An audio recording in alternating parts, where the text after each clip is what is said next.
happening on Wall Street. Economic indicators. Who knows where this is going to end up? To understand the economy, you have to understand human nature.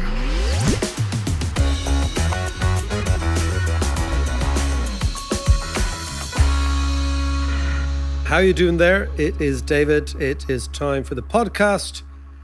You know the drill. We're trying to make economics that bit more comprehensible, that little bit more relevant, and hopefully shed light on things that are going on in society that economics can explain but rarely does. This week I'm going to talk about a problem that is very, very severe in Ireland, but it's severe all over the world, at least the Western world that is, and that's the housing market, rental market, accommodation, and the fact that many, many tens of thousands, if not hundreds of thousands of people here, and many millions all around the world are being priced out of the housing market. Before we begin, I want to just mention that this episode is brought to you thanks to our Patreon supporters. And to help support the content, and perhaps more importantly, to unlock exclusive comment and scenes and footage and episodes, please consider becoming a patron at patreon.com/David McWilliams.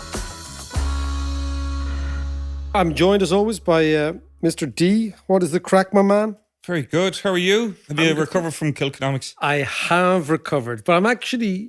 I'm a bit deflated that it's over now because you spent so much time thinking about these things and putting people together and saying, "Will that panel work? And will those work?" But I got the greatest compliment on Twitter there the other day by a wonderful Sudanese British journalist called Nazreen Malik, who said, "Kilkenomics, it's like Davos, but without the wankers."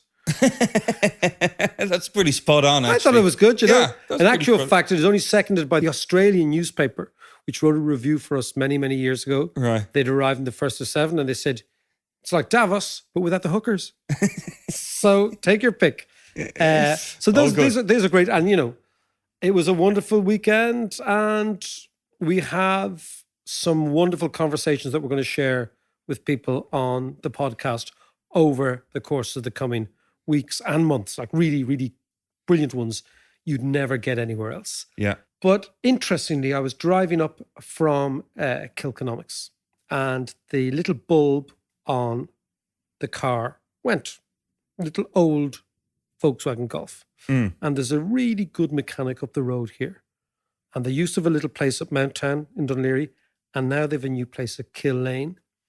So I went up to them, and interestingly, they had to move because, of course, some landlord had eventually decided that they were going to jack up the rents, I presume. Yeah. So they moved. And I was talking to them the other day, getting the little bulb fixed. And I said, "How are you doing?" They said, "We're out the door with work. We can't get any mechanics." And I thought, this is very interesting. I said, "Why?" They said, "We had a couple of Polish lads working with us." I said, "We'll get them, but we had a couple of Polish lads. And once their rent went above $2,000 a month, which is the average in Their housing rent. their housing rent, their rent, the East European lads said, "You know what? Screw this." Because the East European lads are here to make money. The way we went to London or New York years ago, make money for 5, 6, 7 years, get your nest egg, go back to Central Europe and start your business there. Interesting. Like we were talking about last week about in the Berlin Wall, you know, we've got this massive benefit from these guys. So this was actually one of the unintended consequences of the Berlin Wall coming down, that we all became middle class, and so therefore it shot up prices and property and everything else. Two things happened, John, and this is really interesting. One is that over the last 10 or certainly 10 years since the crash, all the gains, the wealth gains have gone to property owners because property prices have recovered so dramatically and rents have gone through the roof. I'll give you the figures in a second. But the other thing is that these Central European guys are going home because they can't afford to pay the rent. It's not that they can't afford it, but their calculation in their head is, look, if I want to save 10 grand a year to bring back to the Czech Republic or to Hungary or to Ukraine or to Lithuania, I can't be forking out 2 grand a month on rent because that's gone to somebody else. It's dead money. So I was talking to Tommy and Alan, and they were just saying, look, it's very, very difficult. And that got me thinking again about two things. One is the rental market here in Ireland. and how bizarre it is. 2 is the lack of mechanics. So I said, well, what about Irish mechanics? Can't you get Irish mechanics? He says, no, we're not producing enough of them. And the reason is, and this is interesting, when we were kids, lots and lots of lads we knew went to the local tech in Dunleary, right? In Sallynoggin, the tech, right? And the tech was to create an industrial worker, a manual worker, a tradesman who could work with their hands and work as a mechanic, as an electrician, as a plumber, as a boiler expert, etc. One of the interesting downsides of the upswing in education in Ireland, because now we are producing so many more graduates, 4 times more than when I was in university, 5 times more, actually. When I was in university, only 12% of Irish people graduated from university. It's 12%? Now, it's now 50%, right? Right. So Jesus, that dramatically seems really low. Yeah, it does, doesn't it? It's dramatically increased. But at the same time, trades have collapsed. Yeah. Nobody's going into trades. It's the snob factor. It's the snob factor. Yeah. It's basically everyone wants a white collar job. And we're not producing mechanics because we abandoned the technical schools. Yeah. And we don't have an apprentice culture here. We used to have an apprentice culture. We don't, because everyone wants to send their kids to swanky universities to have swanky jobs in Google and Facebook. But I'll give you a mad thing, John. The most successful country in Europe by a country mile is Switzerland. Yeah. Switzerland has the lowest proportion of people in their 20s in university in the whole of Europe. And the reason is the following. They have the German system, Germany too, very, very much smaller percentage. Yeah. Why? Germany has all German schools have this Hochschule, which is kind of the swanky school. Yeah. The Mittelschule, which is for middle people. And then the Grundschule, which is for people who do trades, right? Grunt school. Grund means ground school, ground level. So it's grunt school. Right? And Switzerland takes that as well. So in Switzerland, you will find great mechanics, great electricians, great plumbers who have enormous pride in their work, who get paid extremely well, have small little companies, making things, fixing things, because they value manual labor. Now, I tell you, it's a great article in The Atlantic. Google it. It's called In Praise of Manual Labor. And it is a beautiful thing. It's published about 10 years ago, but it talks about the cerebral element in manual labor and the satisfaction that somebody gets from fixing something. It's about a guy who was a management consultant, thought it was shite. His real love in life was fixing motorbikes. He set up a motorbike fixing mechanic outfit, and that's what he does. Fantastic. And it's a thing of beauty. But the laws of economics are very, very simple. If the supply of something expands, like office workers, the actual return, the wages they get falls, doesn't rise. Yeah. And what's happened is the wages of mechanics have risen, but those mechanics are coming in from outside, but they've been driven away by high rents.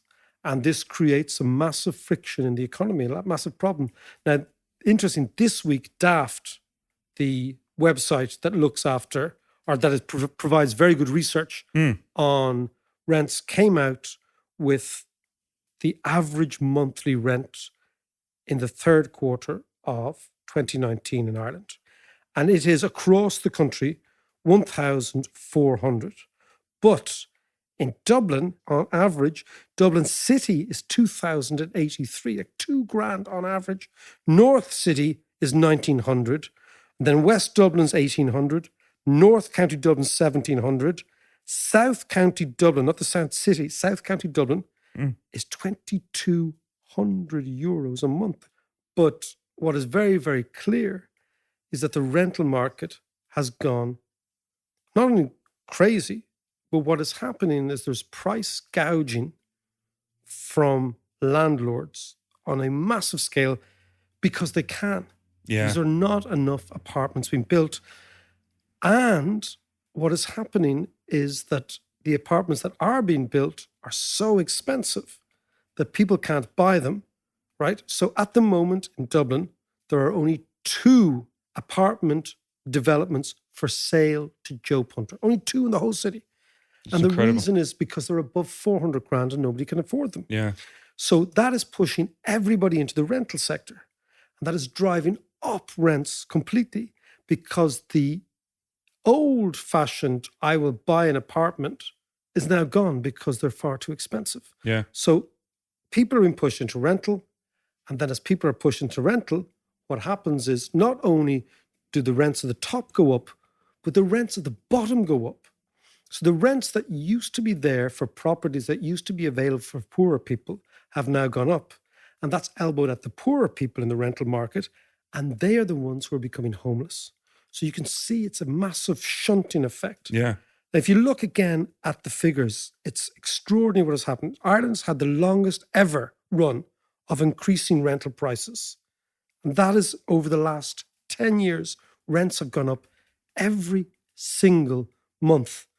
Rental inflation now is probably peaking, I think, because it did peak at about 12% increases year on year. That was about 2018. It's now fallen back a bit. But what you see is that over the last 10 years, rents have doubled in this city. And as a result of that, loads and loads of people have been priced out. So, Mac, but what's kind of causing this? What's the root of this? So let's think. So on average, Irish people now are paying between 35 and 40% of their disposable income on rent. That is way out of kilter with the rest of the world. It should be between 15 and 20. And in most countries, people say, if you pay more than a quarter of your take-home wage on rent, get out of the market. In Ireland, many, many people listening to the podcast are paying half their disposable income on rent, depending on their take-home income. Now, what's causing it is, the first thing is we're not building enough apartments. One of the reasons, let's look at the supply. One of the great mistakes in economics, one of the great fallacies, and I notice that sometimes I have to go on TV and you get one of those economists from one of the banks in Ireland. I've always noticed they've got very square heads when they're on the telly with you. It's like talking to a flat screen television. It's like a brick. Gavin will say things like, when the price, it's all supply and demand. When the price goes up, the demand goes down, which is not true. They also say when the price goes up, the supply goes up, which is not true. So what actually happens in supply is when the price of land or houses goes up, people who have houses and would sell them think, I'd be mad to sell this year because prices are going up by 20 or 30 grand a year. I'll sell next year. And developers who say, I could bring this apartment scheme to the market this year. Maybe I'll wait till next year if prices are going up, right? But that's kind of natural. So what I'm saying is that economists say that when the price goes up, the supply goes up. It doesn't. Right. When the price goes up, people hoard land. Yeah. They hoard the asset. And once they hoard the asset, whether they're in a flat or a house, or whether they're about to sell land onto the market, or they're about to develop land, once you hoard, it contracts supply.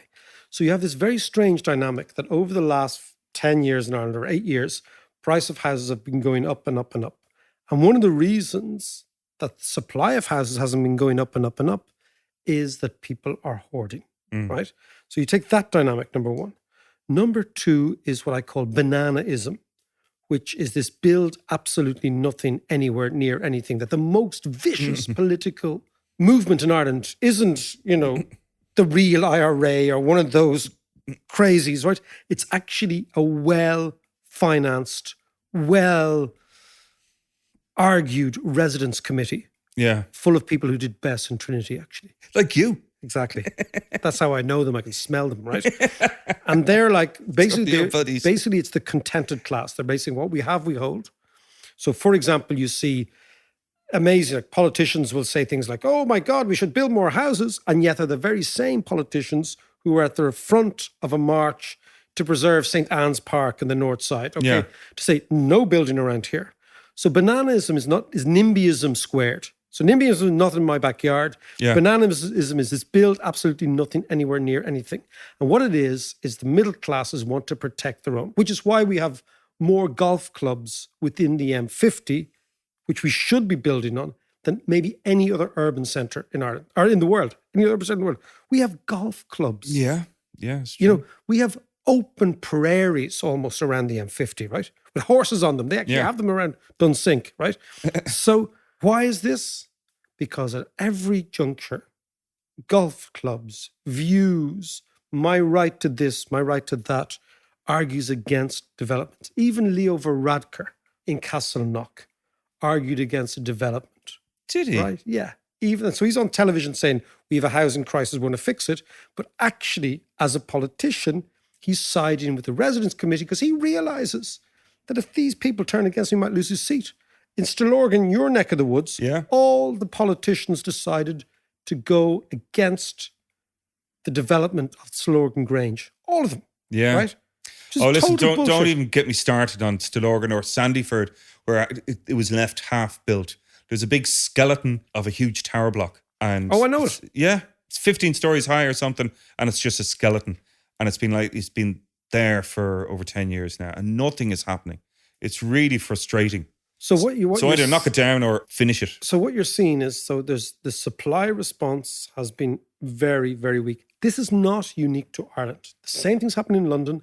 The same thing's happening in major cities all around the world. Yeah, but the thing about London is that they're building proper high-rise. That's the other thing. Here in Ireland, we have this obsession with low-rise. Yeah. And the problem with low-rise, it means you can't have any intensive development if you have low-rise, because by definition, it's low-rise. So you take those structural problems together. So one is the political cycle and the impact of residents' committees on planning. The second one is this bizarre notion that we can't build upwards in the city, not just Dublin, but Cork and Limerick or whatever. Yeah. And then the third one is the fact that construction costs are really high. That's incredible. And especially down the road from me, not far from me, they're building a new block of apartments. They've been at it for 6 months now. There's no building going on.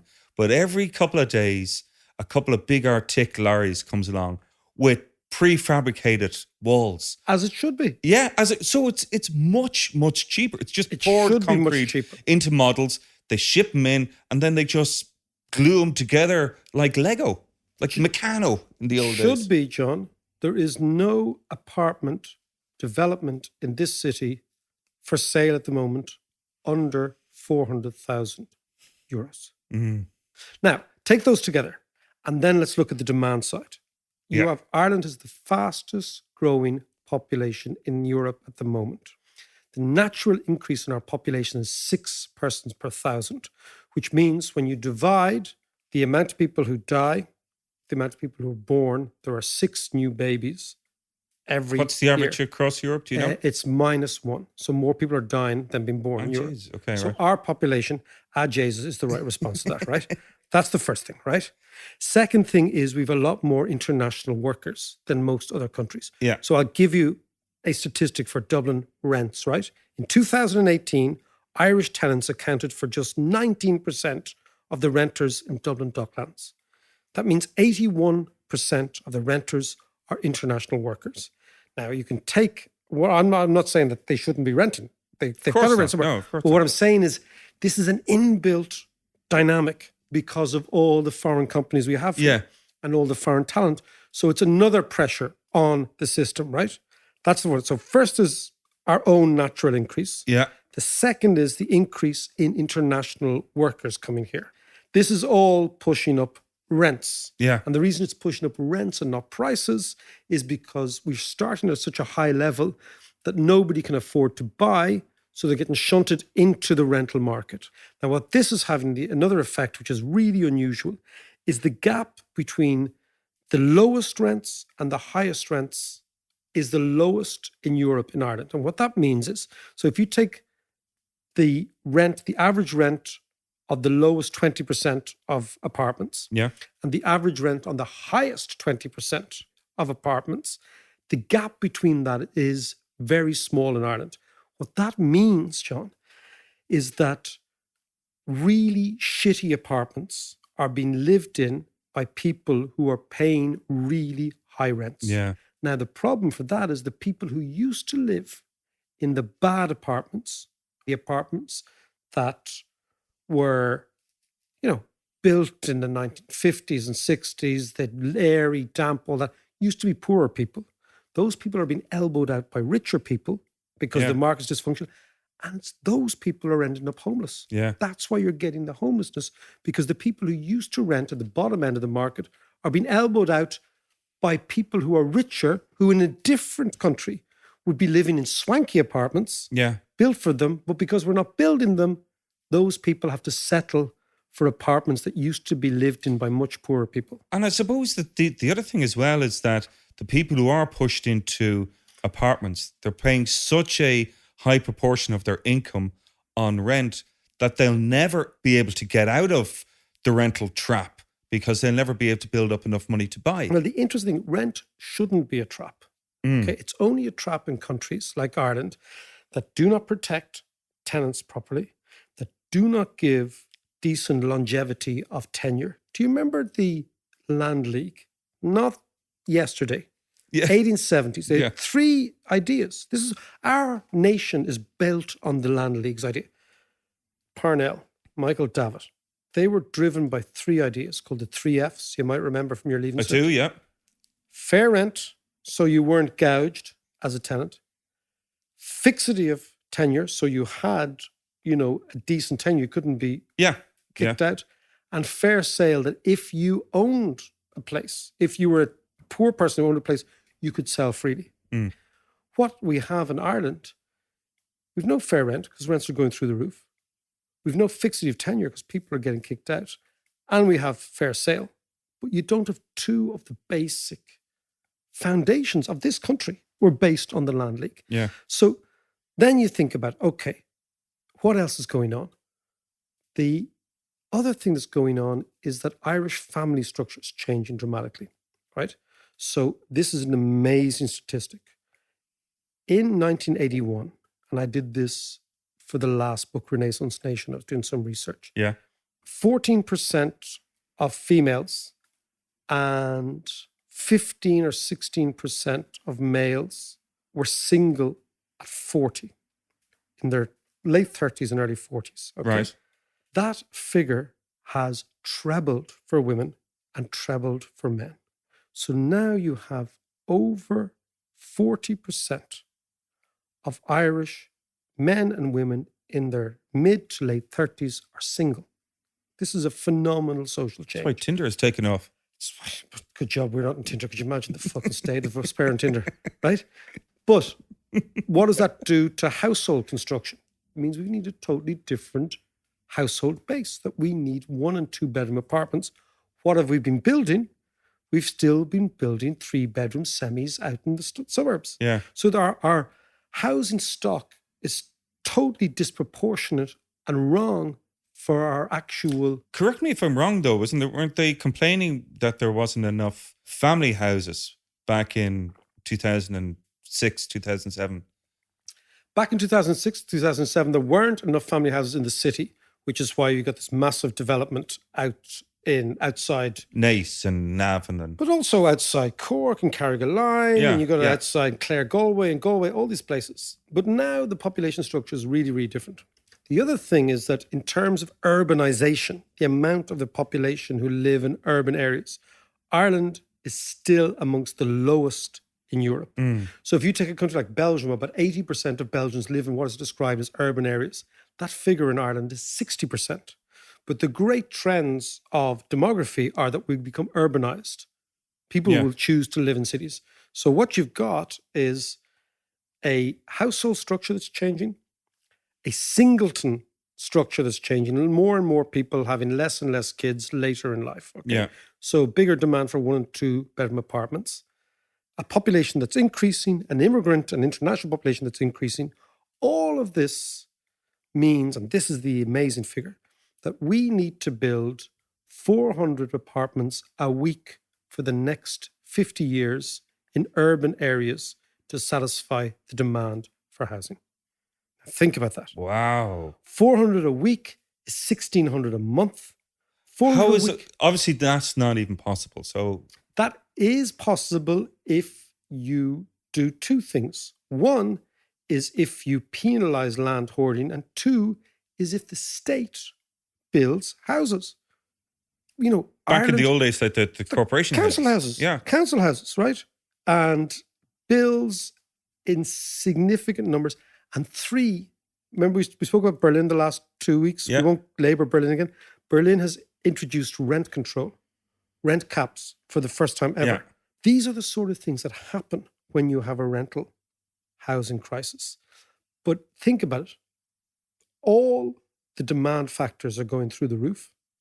The supply factors are all stuck because of hoarding and because of planning restrictions and because the very increase in prices reduces supply, not expands supply. So you can't leave this to the free market. This is a total and utter nonsense that the free market fixes.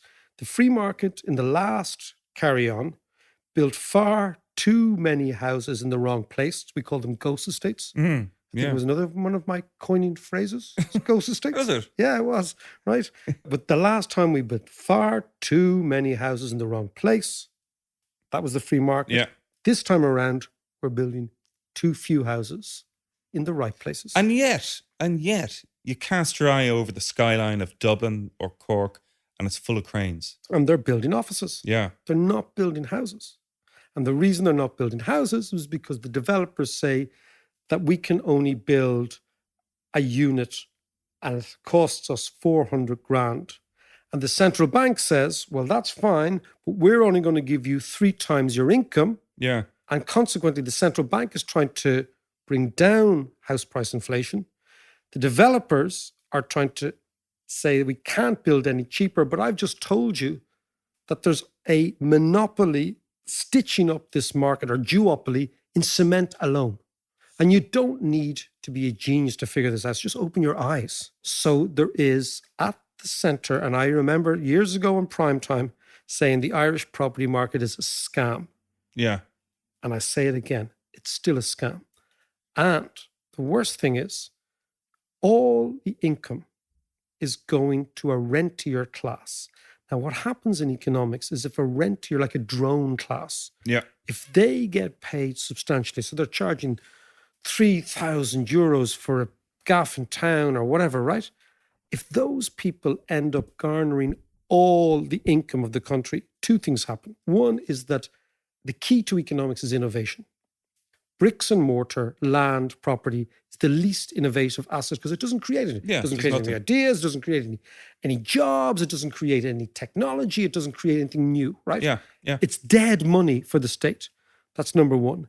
It goes into a rentier class, number 2. Number 3 is the inequality, that is the wealth inequality we've spoken about in Ireland. Yeah. All of Irish wealth, or the vast majority of Irish wealth, is wrapped up in houses and land. So if you allow the returns to houses and land increase as a government, you amplify inequality. And that amplifies resentment. And it also makes Ireland a much less attractive place to come and do business in, because everyone knows, hold on a second, a rentier landlord class is getting all the gains, Yeah. while the actual working class, the people who work, who make everything, are actually getting less and less and less. So unless we in Ireland fix this, and it is fixable, the economy will just simply grind to a halt. It's really frustrating. And if it's frustrating for me and you, it's even more frustrating for people like my daughter, my eldest daughter, Yeah, Maggie, what is Maggie? She's 21, She's 22? 21 and a half. And it's very important to have. Very important. But she is desperate to get out of the house. Not to get away from us, well, maybe it is, but to strike John, out on her own. Of course it is. But to strike out Yeah, on her to own. grow and, up, yeah. and do her own thing. And she's attempted it a few times. She is doing everything right. She's working hard in college. She's got herself a job. She took a year off last year to try and build up some money.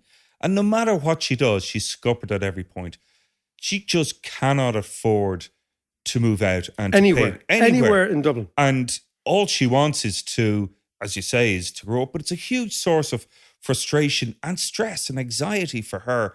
And not just her, but for all of them, all her mates. I mean, this is what should always interest people about economics, is the human cost of economic mistakes, right? Yeah.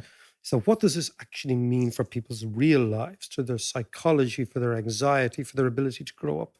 And the thing about growing up is all about achieving milestones, moving from teenage years to kind of messy early adulthood Yeah. to becoming a normal, proper, Quite make your functioning mistakes and learn adult. from it. In our generation, that was all achievable in your 20s. It wasn't easy, but it was achievable. You could get a job that paid you a certain amount if you were lucky enough to get a job. That was always the problem back then, which is why so many people emigrated, because they couldn't Yeah. make that life. But they could go to London and make that life, or go to New York or whatever. Then you move in with your mates, or your partner, your boyfriend, your girlfriend. Then if you really think this is the right person, you might have a kid, you might at least plan, you might get married, all these milestones. And you have the deposit for a house, and it mightn't be the house you've always wanted to live in, but it's a starter home. And you begin that process Yeah. of Yeah. my life is now separate from my parents and I'm a sovereign individual. All of that was achievable before you were 30 in our generation. That has been pushed out until at least 40. So someone like Maggie, your daughter's thinking, she's looking at 2 decades, Yeah. and she's only 2 decades old. Yeah. So it's like double her life again Yeah. before you get sorted. So the reason we need to fix the housing issue is not just short-term economics. It's deeply, deeply psychological for an entire generation or two. Mental health issues. Yeah. There's all sorts of stuff going on there. Mental health, there's commitment. There's the type of commitments you make to a partner, a lover, a wife, a husband, whatever you're into, all these commitments. There's commitments to your job. It's very, very hard to be also committed to your work if you're living hand to mouth in a very precarious way. Yeah. So you can't commit to your career. You can't commit to whoever you love. You can't say, you know what, let's have a kid. That's totally and utterly beyond these people, right? Yeah. So you're pushing out child rearing into your 40s. Now, these are massive structural change. And at the core is a housing market that rewards old, already rich landowners and penalizes young, already anxious workers. Yeah. And we got to see it in this Okay. framework. So what are the solutions? What are the practical solutions? Okay, so you never underestimate the power of the land lobby, not just in Ireland, but everywhere, because land is wealth in our countries, because we reward hoarding land. And not only do we reward hoarding land, but because the banks are very happy to take land as collateral, land, which is an illiquid asset, can be made liquid by borrowing against it in the banks. So not only do you have a jaundice and a bias towards landowners, but what is an illiquid asset can be made liquid because of the bias of the banks. So consequently, people never have to sell. So as land prices go up, they can just borrow against it. They never have to sell. And that Okay, yeah. accumulates more and more of the wealth of the country in the hands of fewer and fewer people. Now, extraordinarily, John, in 1879, so not yesterday, Yeah. around the time of the Land League, a geezer called Henry George, an American journalist and commentator and observer of societies, Yeah. wrote the most successful economics book ever. And Really? it was called Progress and Poverty. Okay. This was quoted by Tolstoy, by Churchill, by George Bernard Shaw. Amazingly, in the 1880s, Henry George's book, Progress and Poverty, was the second biggest selling book in the United States, second only to the fucking Bible. Wow. Right, okay. So what was he saying? What was So Henry George's idea was, yeah, it's, I swear to Jesus, right? It's an amazing book. Yeah. Amazing book. Henry George's big idea was that land is a resource that can either be used or hoarded.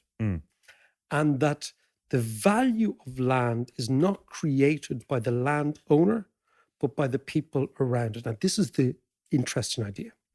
What he said is, you take somewhere like Dublin 4, the richest part of Ireland, Yeah. Kensington, the Upper East Side, Forest Hill and Toronto, wherever Yeah. you take, Yeah. right? Yeah.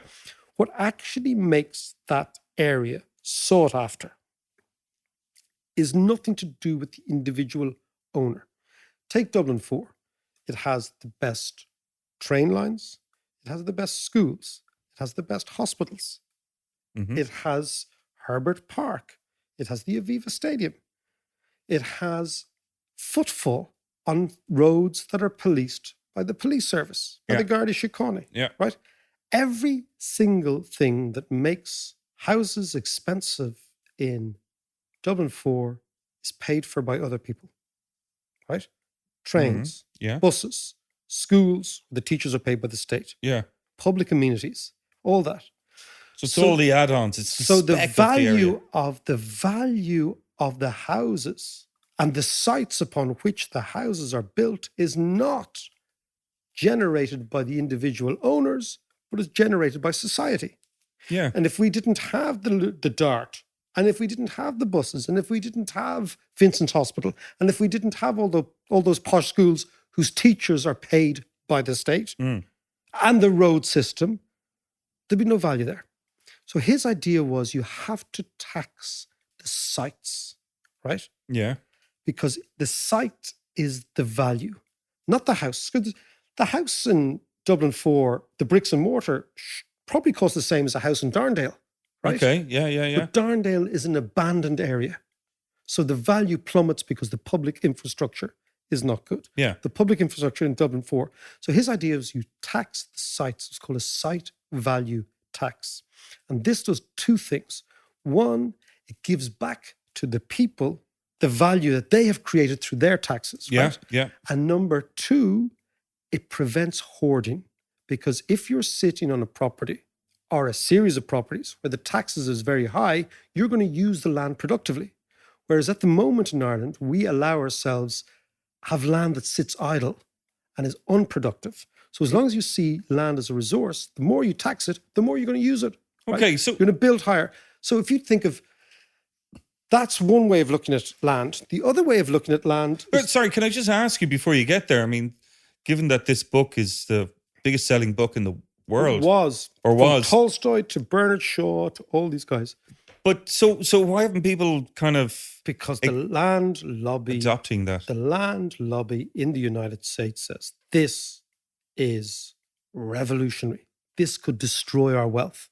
And in the Gilded Age, remember in the 1880s, 1890s, all that time, the Great Gatsby, all that sort of stuff, right? All the way up to the 1920s, the billionaire class in the United States destroyed this idea, but it's still there. Right. Think about it. There's two ways. You know the game Monopoly we all played when we were of kids? course, yeah. Remember, like, it was like Aylesbury Road was the poshest, and Yeah, Crumlin yeah. was the least posh, and la la la. You remember all that sort Yeah, of thing, yeah. right? And you do not pass go, do not right. Think about this game. This Monopoly was created in the last few years of the 19th century, right? This is a really Right. old board game, right? Yeah. And Monopoly stands as the direct opposite to what I would call the George and the Henry George idea. Think about what the game of Monopoly is. You accumulate properties, which are expensive, you hoard them, and you get rich. Yeah. Right? Hoping people land on them and But think about Screw that. them over, But yeah. think about that. So Monopoly is deep in our psyche, right? This is a board game that was created to amplify inequality. Think about it. that's right? really good. That's Right? really good, yeah. Okay. And we all know it, right? And it's every single city in the world has got their monopoly. London has it, Paris has it, Yeah. Toronto has it, New York has it, every city, right?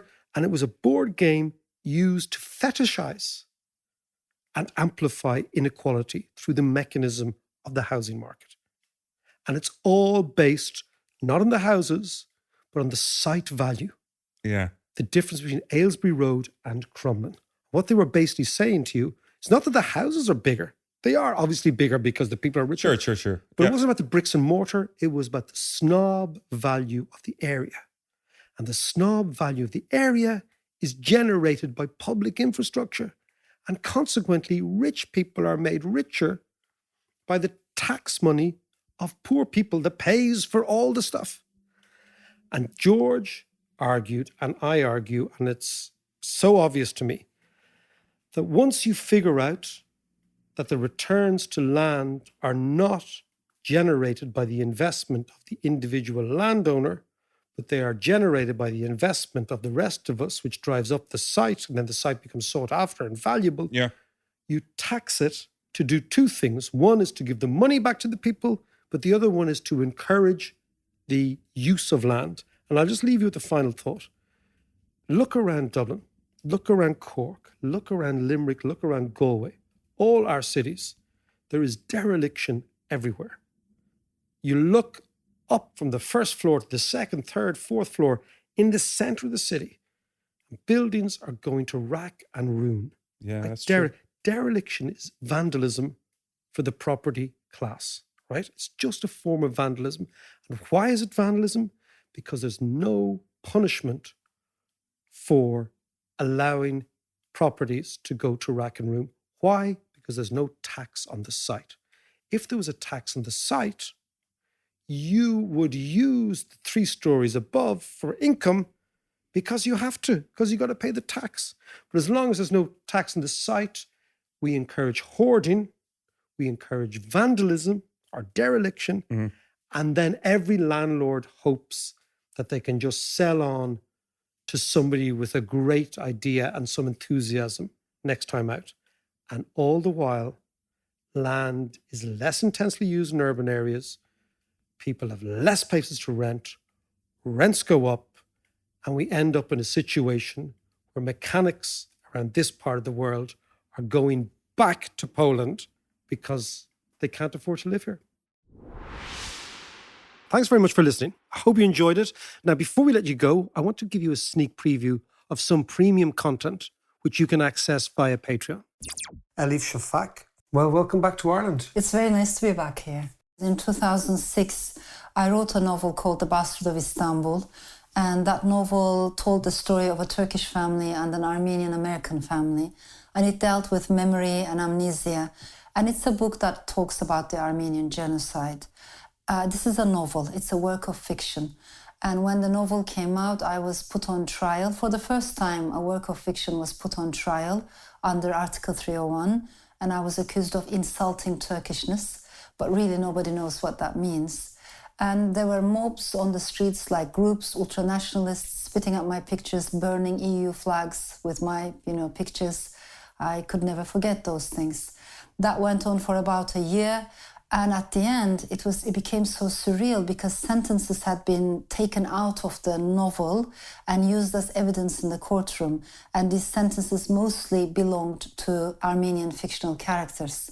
As a result, my Turkish lawyer had to defend my Armenian fictional characters.